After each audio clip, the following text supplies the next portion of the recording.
Can we believe that Christ truly didn't know the hour when he said he didn't know, in a similar sense to him being passible before his resurrection?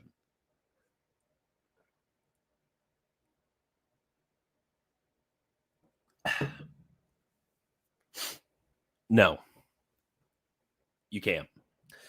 So there are two major texts on this. There is a text from Pope Vigilius that talks about this, and there's Sicut Aqua by Pope St. Gregory the Great. And there is a false reasoning that comes into play when a lot of people consider this, because a lot of people, they will understand that in Christology, we affirm that Christ has two intellects, Christ has two wills, Christ has, therefore, two distinct justices. Christ has two distinct knowledges. He has a created knowledge, he has an uncreated knowledge. And obviously, we're distinguishing between Christ as he's considered in his humanity and then Christ as he's considered in his deity. So there's those two aspects to Christ, and we can consider him under these two aspects. So if we're considering Christ as that which is from his humanity and that which is from his deity, like we're considering it in terms of that from which it flows, like there's a way in which, sure, we could say that Christ, and this is what Pope St. Gregory says, Christ from his humanity does not know this. But we're considering in this question in particular of whether Christ is ignorant or not, we're considering Christ in his humanity or Christ in his divinity. Okay?